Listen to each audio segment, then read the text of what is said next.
Welcome to Your Family Dog, a podcast dedicated to helping families love living with dogs. Here are your hosts, Julie Fudge Smith and Colleen Pelar. Welcome back, everybody. Julie and I are so excited today because Patricia McConnell has joined us to talk about fear and trauma in dogs. If you don't know Dr. McConnell, you should, because she has been a huge influence in the world of dogs. She has a PhD in zoology and specializes in animal behavior. She spent the last 25 years improving the lives and relationships of people and dogs, and she's written a bazillion books.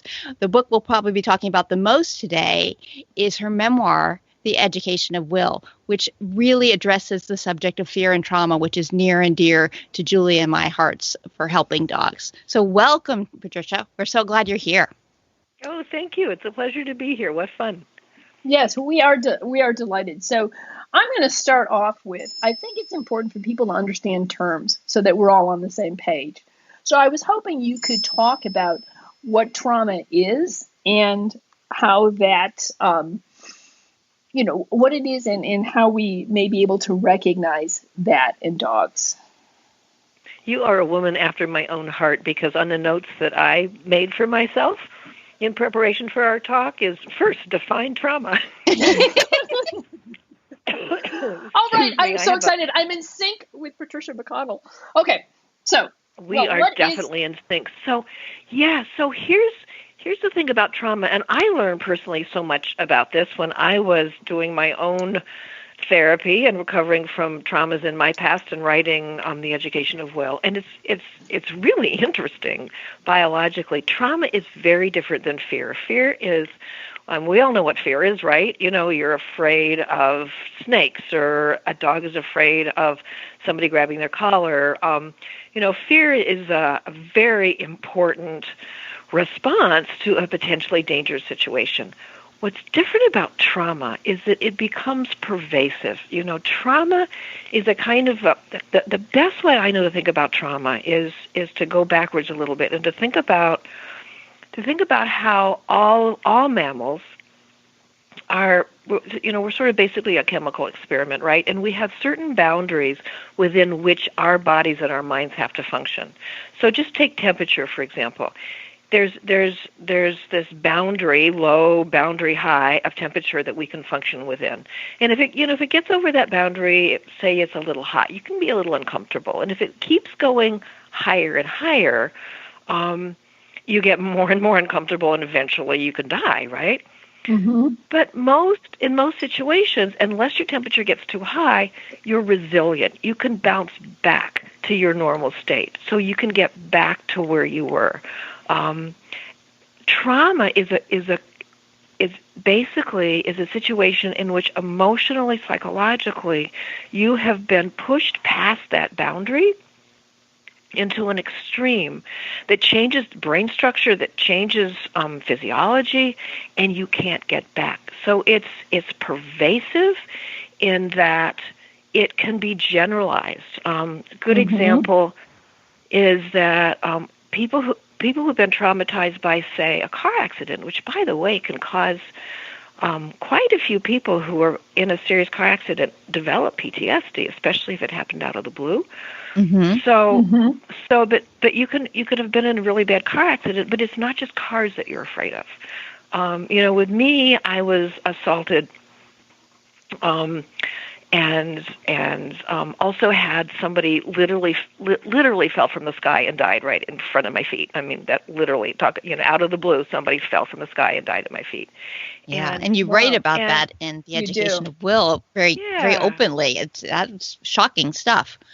It is, and I'm good now, by the way. So and we're all glad. Resilience skills. Yes. And I say that because sometimes talking about trauma can be really traumatizing to people. So I don't want people listening to be upset by it. But so one of the things that happened to me is I became terrified of dark places. Well, that had nothing to do with anything. basically. And I developed a fear that my house was going to burn down, and I developed a fear that there was a man behind me with a baseball bat about to hit me. Nothing like that ever happened, but that's really common with individuals who've been traumatized. The other thing about trauma is that it's long-lasting. Is you get permanent changes in your brain structure. Well, they don't have to be permanent, but you get substantial changes. The amygdala gets bigger, the prefrontal cortex gets smaller, the hippocampus gets smaller. So it's sort of pervasive and it's long-lasting. And one of the most important criteria for trauma is it's called fright by psychologists. And I always laugh at it because fright is like a word that I would use for, being slightly frightened at Halloween when I was 5 years old. Right. I had a little fright on Halloween. Mm-hmm. What psychiatrists mean by fright is something very, very different in that something happens out of the blue, completely out of the blue, such that you are not frightened. You don't feel frightened. You feel stunned. And this is one of the things that I can so well relate to because it happened to me. It was when that man fell, there was no thought in my brain. My brain was just empty. I wasn't frightened. I wasn't upset. I was speechless and brainless. The only word I can think of is stunned. So that's the general, have I gone on too long? I don't know. That's the general definition of trauma. Does that make sense? It makes perfect sense. It makes perfect sense. What I tell people when we're talking about trauma, especially if their dog has had a trauma, I said, what you need to understand is it is pervasive over time and experience. So that perfect. And they seem to get that. I was thinking when you said that about the man who literally fell from the sky, when I was about 7, when we were in Boston, a pigeon fell off the roof of a house that we were walking through in the old district and just splattered right in front of me. No. Yeah, and I was shaking after that. Well, it was interesting because about 20 years later, when my husband and I moved to Boston, we were walking the historic trail, and I was walking up that street where the pigeon had committed suicide in front of me, and I started shaking. And I hadn't. No kidding. And I said, "This is it. This is the building," and I just started trembling, and I was so stunned because this was like 25, 30 years later, and it still had that effect. So it does last over time. And certainly that's not nearly as traumatic as having a person die. But when you're 7 and a pigeon commits suicide in front of you, that's fairly traumatic. I'm so glad you brought up that story because it is so personal, for so many different reasons. And this is true with dogs as much as it is with people. Any mammal can be traumatized. And if you want, we can talk about that more in a little bit. But we all have our own story, and we all have our own background. We all have our own physiology and neurochemistry. Some of us are more resilient than others.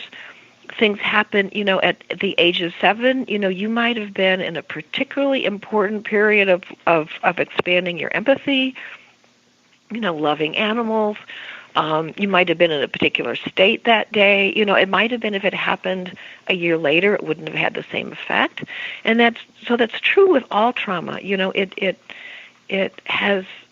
There's such a personal effect. And I think sometimes people are confused. It's like, well, that happened to her and she was fine, and that happened to him and he wasn't. And, I don't understand. And you have to understand that trauma has universal facets to it, but we're all individuals, right? And so many factors can influence whether you're traumatized or not.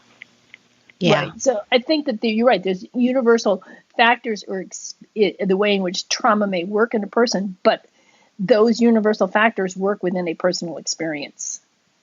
And so that's why you can talk to trauma, have somebody understand it, because they've experienced the same sort of physiological response. It's just within their own personal context. Right. But then that's where we also get the people who are like, well, that happened to me, or what happened to me was worse, and I'm fine. And it's sometimes we get into comparing pain, like, well, this is worse than that, so therefore that isn't bad. Well, not necessarily. We can all have our individual stresses, and we don't really need to have a contest to see who's got the biggest ones. It's still pain. Right. That's right. such Very good an point. important point. It's such an important point. I can tell you when I'm giving talks about the education of will, I cannot tell you how many people come up to me and said, well, what happened to me wasn't anything like what happened to you, sort of apologizing. Mm-hmm. And there's a book, After Silence, about a woman who was raped at knife point by a man who told her he was going to kill her for 5 hours. It was like the worst horror story, right? The worst rape horror story you could imagine. Mm-hmm. She fell into that too. She was actually calling social services about getting some aid and support.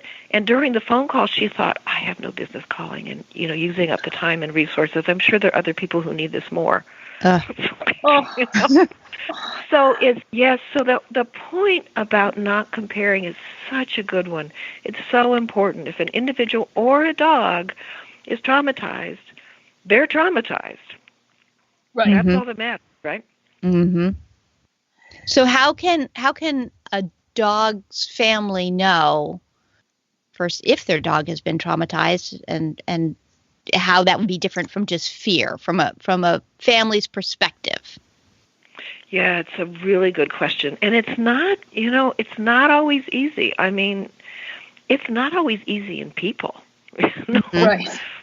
Literally, sometimes it can take a lot of therapy.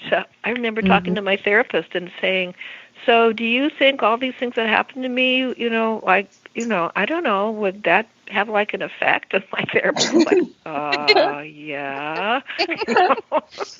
So maybe a little. I mean, trauma is upsetting enough that sometimes, as people have said, there's a reason we repress things. So it's not always easy with people, but of course it's harder with dogs because we can't ask them. But here, the general symptoms of trauma, I mean, if you look at the medical definitions, there's sort of the three big categories, and one is hyperarousal. So being easily startled, being tense, being on edge, changes in sleeping all the time, or not being able to sleep. That can happen with dogs. Avoiding things, either avoiding places, events, being sort of emotionally numb. And I've seen so many clients whose dogs, for example, were great at the dog park, right? They used to go to the dog park, and they were super at the dog park, and everything was good. And then there's an incident, and maybe it's not even a big fight, but say a dog is jumped on from behind by a dog and bullied, and so forced down on the ground and growled at, and clearly scared, but not even injured, but really scared. A not uncommon scenario. This is actually how I first started thinking about trauma in dogs before I started thinking about it in me. Is a really common scenario is, first of all, this emotionally numb. It's sort of like an allergy. It's like a psychological allergy, and that you often don't see the symptoms of it at first. So a lot of these dogs, I'm thinking of this big black lab in particular. So he went back to the dog park the next time. He was great. He was totally fine. And then the next time they went back, he was a little growly with some dogs he didn't know. And then gradually over time, he got worse and worse and worse and became aggressive even walking in the neighborhood street when he'd never been before. So you get this, and then he started getting not wanting to go to the dog park at all. So this sort of build up of, again, these pervasive, generalized behaviors where dogs start getting either easily startled or avoiding things and generalizing it more. So it's not just I'm afraid of vacuum cleaners. It's like, well, first I was afraid of vacuum cleaners, and now I'm afraid of anything moving in the house, and now I'm afraid of people moving outside of the house, So that's one of the things to look for. The hardest thing in non-human and mammals, because all mammals have the neurochemistry and neurostructures to be traumatized and to experience trauma. The hardest category is the category that includes flashbacks and nightmares and having, quote, frightening thoughts. We think dogs have nightmares. All the research suggests that they do. We know that they dream. They probably have nightmares. By the way, they're not running when their paws are flapping. It has nothing to do with that. What do you know about that? Yeah, I was going to What say, is the story you can't there? just throw that out. You have to. Well, I wish I knew more. All I can do is tell you the chapter titles. Is that part of being asleep for a mammal is that part of the movement centers or the motor centers of your brain are basically turned off, so you're sort of semi-paralyzed, right? Mm-hmm. And when that falls apart, you can walk in your sleep, drive, you can do all kinds of things. But so there's sort of a variety in that system, and especially during REM sleep, where you're doing that deep sleeping and your brainwaves change and you're often dreaming, that softens a little bit, so you start moving and twitching, and it means you're in a deep sleep and you're probably dreaming and you're in REM sleep, but it doesn't correlate with what you're dreaming.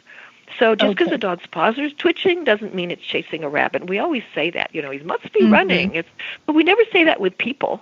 No. This is sort of funny. So we can't ask them, do you have nightmares? Do you have frightening thoughts? So I'm not comfortable talking about PTSD in dogs. Some people are, some people aren't. I don't think it matters all that much, frankly. There's no question that dogs can be psychologically traumatized, and that's what matters. So looking for your dog to sort of gradually start expanding its fears, and its fears becoming pervasive, becoming either sort of shut down or the opposite, where it's hyper-responsive and hyper-reactive. Those are good signs of something that happened that might have traumatized your dog. Mm-hmm. So then what? So there we are. We go, I've got a dog and got all these issues. Since we can't take them to the therapist and chat about it, what do you suggest families do as their next step? Yeah, the first thing to do, and this is true of any individual who's been through, who basically is sort of living in some kind of a trauma state, is to create a sense of safety. That's what you lose. The first, when you're traumatized, you lose your sense of safety. And there's a great line, I think it is in After Silence, about it's hard, sort of basic safety is something that we just all assume we have. Mm-hmm. Most of us, the privileged of us, right? Mm-hmm. And when you lose it, it's impossible. It's almost impossible to get back, and it's almost impossible to describe what it feels like. But the one thing I can say that it feels like is that you just always feel unsafe. So one of the most important things to do for dogs is to create a sense of safety, that you're going to manage them, you're going to help them. You're not going to force them into situations. You're not going to say they've been traumatized in a dog fight, which is not uncommon. You're not going to keep taking them to dog class. You're not going to force them to even walk around the neighborhood. Another example are dogs who've been rescued, say dogs who have been raised or lived in very difficult situations. Maybe they've been brought from the streets of a South American country, or maybe they've been in some awful, disastrous, puppy mill, hoarder, nightmare situation. We need to keep in mind that being taken from that and putting in a new environment is traumatic itself. It's profoundly traumatic, right? Mm-hmm. So, I've had a lot of clients who rescued dogs who had horrific backgrounds, and what the dog is suffering from at the moment is trying to cope with a completely new life and new environment, and that's the trauma it's actually living through, not to mention what happened to it before. So the most important thing to do is to create a sense of safety and not force the dog to do anything. If the dog is afraid to walk around in the neighborhood, you don't have to walk a dog in the neighborhood. You don't have to, right? Mm-hmm. You can teach him to potty in the backyard. If you live in an apartment in the city, you do, but if you don't, you can teach him to potty in backyard. You can teach lots of tricks, lots of mental exercises, really, really good, because one of the things that gives an animal a sense of safety is autonomy and ability to make choices. And I think tricks are a wonderful way to do that. A lot of the, quote, obedience training, I think, gets really loaded. Sit down, stay, and people tend to get really invested in, like, they're supposed to do it right, don't they? Don't you find that tricks are a great way to get people to have a more fun relationship? It's so funny because your trick training improves all of your skills across the board, because I think you just relax and go, I really don't care if he can crawl across the floor. And then, wow, magically he crawls across the floor. And then he sits better and does loose leash walking better and everything else too, because you relaxed. Well, one of the things that I do too in class is I actually will play games, have people, okay, I will say, we're going to have our dog do this or that, and then everybody tries to do it. And when we play games like that, then people stop worrying about training and start working about focusing on my dog and what do I need to do to get him to lay on his side. And so it's fun because then you're actually working with the dog. And I think you and the dog are having a lot more fun. And I think that's one of the ways in which you help a dog feel safe is by not only giving it something to do besides focus on its fear, but my person is now totally engaged with me, and having somebody totally engaged with me promotes safety, I think. I think that's just brilliant. Let's focus on the goal of the game. The way I learned to ride horses best was when I grew up in Arizona and did a lot of riding when I was young, and we would. It was with a bunch of cowboys, basically, and they had all these games they'd play on horseback that they'd done ever since they were kids, and so we weren't focusing on keeping our heels down, and we were focusing on staying on the horse while we ran to the flag and grabbed the flag and ran back, right? Yeah, and no, I think that's brilliant. Giving dogs in a way that they can cope with, because every dog is going to be different. But knowing the dog well enough, knowing what it likes, knowing what it's good at, knowing what's fun, so it could be in a class, but maybe it's not in a class. Maybe it's just in your living room. Teaching tricks, playing games, having a good time, and teaching and letting the dog learn that, first of all, there are safe places in the house. Crates can be great. A safe bedroom can be a place. Pulling the curtains can be great. Managing interactions with other people can be great. So basically, the dog learns there's a safe place and that you are a safe person. They can count on you not to put them in a situation which they can't cope with. And I think you probably have shared that we see people do this all the time, right? Sort of force dogs into situations they can't quite cope with. Yeah. Yeah. Unfortunately, I think, and any trainer has probably seen that. In fact, I have a class right now with a golden who's a little bit trepidatious about being in class, and so I'm telling the owner, I said, look, the fact that we're here is great. We're going to give the dog as much distance as necessary, and we're just going to pair with a lot of food, because the whole objective here is for this dog to learn to be comfortable around other dogs. So let's let this dog have its say about how close we get, what person we get next to, how much, food. And if we stop taking treats, well, then that's our real cue that we need to back up. So I think that people get focused on the objective of trying to get the dog to do something, because I think you'll feel better if you do, instead of focusing on what the dog is telling them I can and cannot do. And so, for example, can you give perhaps a couple examples, is if you're working with your dog who has been traumatized, what you can do to recognize that perhaps you're going a little bit too far. I think not taking treats is a pretty classic one, but there might be others that they should be aware of, so they don't get to the point where they're actually adding to the trauma rather than soothing it. You keep leading into the next thing I want to say. How is it happening? Thank you. Oh, you're welcome. I didn't know I was psychic. The next chapter title I wanted to talk about was observe, was learn to be a really good observer. There are those of us who are immersed in the dog world. you get really good at reading signs of stress or fear or discomfort, or dogs just telling you, I don't want to do that, or I do want to do this. I think if you got, I'd love to actually see research on this. Here's my guess. If you ask trainers and behaviorists what one thing you wish dog owners would, what skill or knowledge that you wish they would have, my guess is that the overwhelming answer would be that the general public learns to observe dogs better. And it's just not rocket science, right? Do you guys agree? Mm-hmm. Absolutely. 100%. And it's not hard, right? Yeah. It's not that hard. It's really not rocket science. Just looking for signs of, besides not taking treats, of turning your head away, standing still and going stiff, tongue flicking, or lip licking, whatever you want to call it, but the tongue coming out. It doesn't always mean a dog is fearful, but sometimes it can.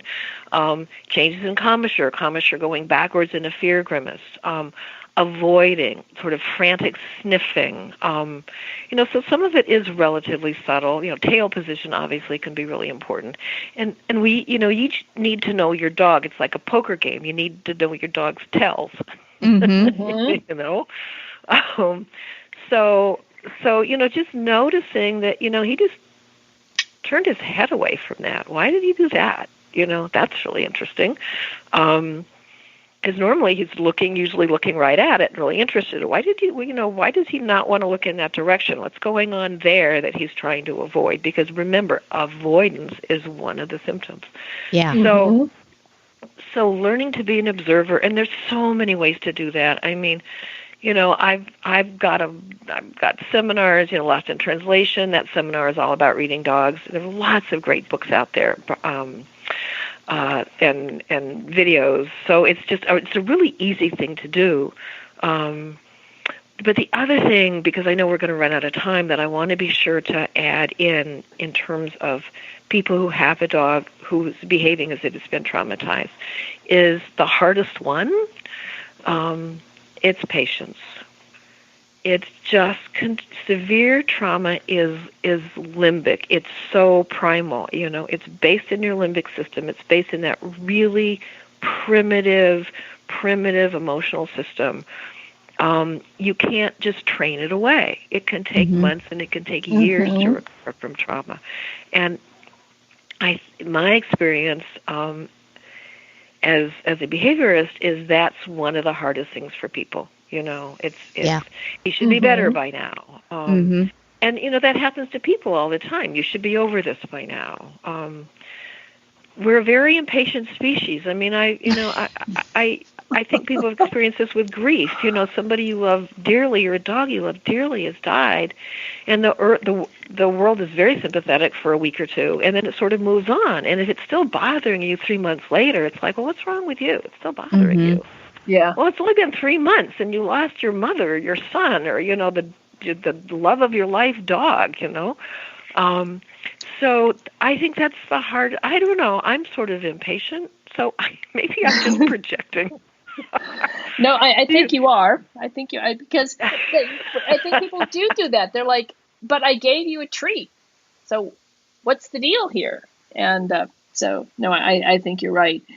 And I think it goes back to that whole sort of personal experience that, a minor trauma might not take you that long to get over. Maybe it'll be a week or two, maybe it'll be 3 months. But if you're primed for whatever reason and there's a trauma in your life, you know what? Some traumas people just don't get over. You may be able to learn to cope with it, but I think there's some traumas in life that you never really get over. And I think perhaps even recognizing that is part of the portion of healing, is that this is such a deep trauma that happened at such a critical time in my life that I may be able to soften it, but I might not be able to get over it completely, and maybe that's okay. Oh, that's such an important comment. The education of will is that title of my memoir has two meanings. One is about willpower is not enough to heal you if you've been broken, but it's also about willy, who was a dog who came as if he'd been a soldier in Afghanistan or something, and been through the worst of warfare. And he came to me as a 7-week-old puppy who had acted as though he'd been profoundly traumatized. Mm-hmm. He is so good now. Oh, he's so happy. But I manage him, and I'm aware that there's always a potential for a setback. I manage me. There's certain things I do not do. There's certain things I do. I will never be the person I was before I was raped. I mean, there's just no way around that. But you can, so it's true that I think these traumas can have permanent effects.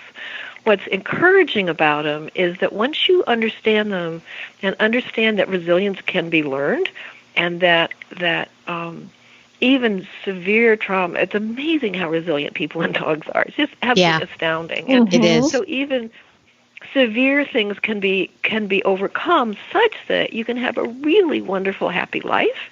And yes, you have to manage it. But, we all have to manage stuff, right? Mm-hmm. To some extent. Yeah, absolutely. And it's funny because just over the weekend, I was telling Colleen, my dog had a trauma. She got her paw caught in a beaver trap. And I was just going to bring that up because my question for Julie's story, she'll tell you all the details because it's horrific. But my question is, if something traumatic happens and you're seeing it in the moment, then what does an owner do? So now, Julie, dive back into the horrible beaver story. We have a cottage in eastern Ohio, and it's on a private road. And I was walking the dogs on the private road. We got into the cottage. I hadn't even finished unpacking it. They were anxious. And Susie has this culvert that she runs through, and she's run through 100 times. And she ran through it, and on the one end of this time, there was a beaver trap that clamped on her paw. And so she was sitting in, thank goodness it was in freezing cold water, because I think that helped to reduce some of the pain. But when I saw what happened, I raced down the bank, was able to untie the trap from its chain. But I didn't dare take the trap off because I didn't know how to do it, and I was terrified I would cause more problems. So I got her out of the culvert and up to the road, and about a quarter of a mile down the road, and I went, I can't carry her anymore. So I had my other dog with me as well. So I tethered her to a tree with a short enough tether she couldn't get to her foot. And the other dog and I raced her home, and I got my car and I got her. And the local vet in this area refused to see her. I said, but she has a beaver trap on her paw. And he said, oh, we're booked. We can't see her. And I'm like, she has, I just was stunned. So now I'm getting traumatized. So I found another vet that was 40 minutes away. So my poor dog's in the back of the car. I go flying to this other vet. They get it off, but the vet's not there. It's the techs that did it. So I call my own personal vet. He says, I'll call you in any prescription you want, but I want her seen. So at that point, we go flying to the emergency vet clinic in the next county, which doesn't open until, because it's an after-hours emergency, it doesn't open until 6. I get there at 5:30. Well, meantime, she has calmed down. She's licking her paw. She's feeling very comfortable. And they did an x-ray. We were at the emergency vet for 2 hours, and which is another traumatic experience because I had taken my last dog, my most beloved dog, there, and they put me in the same room that I had been in with Bingley. So anyway, so Susie and I are in this room, and they did an x-ray, and we were very lucky. There was no orthopedic involvement. There were no broken bones or crushed bones or dislocation, just a puncture wound. So she's been treated with an antibiotic and a pain meds.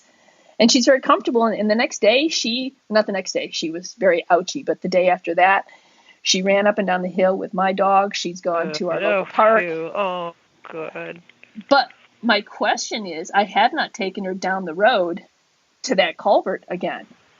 Mm-hmm. And so I had this traumatic moment that happened right away. And I got it taken care of as quickly as I could, but the poor dog had that trap on her foot for an hour before I could get a vet to get it off. Mm-hmm. So and this is a dog, by the way, who's sensitive about having her paws touched. So yay. Gotcha. Yeah. Well, yeah. Oh, first of all, I am so sorry. I mean, that's just dog owner nightmare trauma for both of you. Yeah. Yeah. I just talked to a woman here locally whose dog was caught in a snare trap, and now won't get in. Who she got out, but now the dog won't even get in the car. Mm. So yeah. So a couple of things. One is, there's a lot of counter conditioning and behavior mod you can do. I mean, and you can also do a lot of management. I mean, obviously, you're not going to let your dog go in the culvert again. No. Because regrettably, I don't know where you are, but in my neck of the world in Wisconsin, they've opened up all this land for trapping and hunting that didn't used to be open. So, I mean, it's a big danger to dog walkers. But so first of all, I would use all your observational skills. She may be fine. This may have been way harder on you than her. Be very careful of assuming that because she's worried about her paws in general, that this is going to make her worse. Shockingly, maybe it won't, Just be really, really try and be as sort of neutrally observing as you can. It's really, you don't fall into a story. It's always good to know a background, right? So you can sort of respond and anticipate, but try and just be a really neutral observer. I would probably start playing paw games with her. You probably have, reach towards paw, treat, reach towards paw, treat. I would probably just start doing that anyway. You probably do it anyway because she's sort of paw sensitive, but I would up the ante on that and make whatever you're giving her even better. If you can do play, I think it's better than food for most dogs. Dogs can always take food. They can snatch food when they're still sort of nervous. If they're too nervous, then they lose their appetite, but they can still snatch food and be really tense.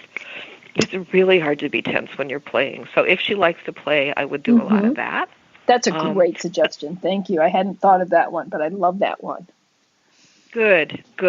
So what I would do would be based on her behavior. One thing for all of us to know is that I'm not a veterinarian, I'm not a medical professional, so I'm always hesitant to suggest a specific medication. But there has been some research, some of it's a bit controversial, but there's been some research that there's certain medications, beta blockers, etc., can be very useful right after a very scary event to prevent future trauma. So that's something, vet behaviorists are great to talk to about that. Definitely talk to your vet. A lot of vets know about it. A lot of vets don't. But there are vets who have been using medications after a scary event to prevent PTSD or for the psychological trauma in dogs. So that's something for people to know about. But I think the other thing is most importantly observe for several weeks, because again, remember what I talked about sometimes sort of like an allergy, it seems fine at first and then it sort of builds. It actually takes time for your brain structures to change. It actually takes time for the amygdala and hippocampus to change. So yeah, be very observant for quite a while. Okay. Well, one of the things, and I don't know if this is helpful or not, the dog's already on Prozac because she has a little bit of anxiety. She has some anxiety. And so I don't know if that will help to minimize things for her or whether I should be looking to adjust that Prozac dose. I would watch her really, real carefully. You might want to run it by your vet. There's always the drug interaction issue too. But if you're not seeing signs of her generalizing, or changing her behavior, being, startling, being aggressive over her paw being touched, if you're not seeing any signs of that, then you're probably going to be okay. In terms of that area, if that's an area where you usually walk, obviously you're going to not let her in the culvert anymore because that is where traps are often put. Right, but so I would, go partway towards that area, play some games, do a little play, go backwards, and see how she behaves right around that area. Yeah, well, that's interesting because we did do that a little bit on Sunday. I walked it down the road in that direction, but we only went a short ways, and then she and her brother dog, who's a burner, were playing in a stream, and then we headed on back. So Yeah, well, thank you, but I wasn't really. It's nice to know I did what I was supposed to do, but did it accidentally. You did a great job. But the other thing I do want to say is that this was really traumatic for you. So flowers, chocolate, a massage. Yeah. And I'm half kidding, but I'm actually not, is because that's really traumatic. And so one of the things I've learned is it's totally okay to take care of yourself. Yeah. Even if you haven't been, traumatized in terms of the actual medical definition, if you've had a big fright, it takes a tremendous amount of your energy to get your body back, sort of back into that, base comfort. Well, especially since this was something, it was completely out of the blue. She's run through this culvert 100 times, and it's on private property. This is not someplace that somebody should have been putting a trap. So, and I don't know how long it's. It was really. So, and of course, my husband was out of town. He said, it's my psychic abilities, Julie. I know things are going to happen, so I leave town. Well, hopefully everything will end up after that, horrible afternoon, in a good place. Yeah. It's so far it seems to be, but I am well aware of the fact that this could be cumulative for her, and I need to pay close attention to her and, feel like, keep her safe, that we only go a certain ways down that road. She's lucky to have you. Yeah. Oh. Well, thank you. Girl. She's a sweetie. So, okay, Colleen, is there anything else that we wanted to talk to Patricia about in this particular episode? I think we need to mention her book again, The Education of Will, coming out in paperback end of February. It is a wonderful, wonderful book. Of course, I love all of your books, Patricia. I think that you are a great writer and a great trainer and a great storyteller. Yes, which is how information gets conveyed. Yes. I really appreciate that. Thank you. One of my goals for this book was to up my writing. I love good writing. I mean, it's just like a treasure to me. I just love it. I savor it. And so one of my dreams is to be a really, really, really good writer. And so I worked really hard on this book. So thank you. Thank you. Well, as far as I'm concerned, you have achieved your dream, because I think you are a great writer. And I would love you're very kind. So people can find out more about you at your website, right? PatriciaMcConnell.com? Yep. Just go to PatriciaMcConnell.com. You can actually pre-order the memoir now from our website, or you can, pre-order it from Amazon or Barnes & Noble, Goodreads, all of those places. And, one of the things that one of my other goals for this book was to spread the word about the fact that animals can be traumatized too. Mm-hmm. So, anybody listening, anything they can do to expand that knowledge, where it's, talking about the book or finding some ways to let people know that, most dog, quote, misbehavior is not based on dominance. It's really based on fear. Mm-hmm. And so the more we can get people understanding that a lot of dogs do things they shouldn't do, or we think they shouldn't do, because they're frightened, not because they want to be, president of our household. Yes, because I'm pretty really sure nobody wants point. to be president of my household. So yes, I think that's a great point. Well, thanks so much for talking to us today. I'm sure everyone learned a lot. Thanks for having me. It's always a pleasure. Thanks for listening to Your Family Dog. Got questions? Interesting ideas? Colleen and Julie would love to hear them. Call 614-349-1661 or visit www.yourfamilydogpodcast.com to share your thoughts.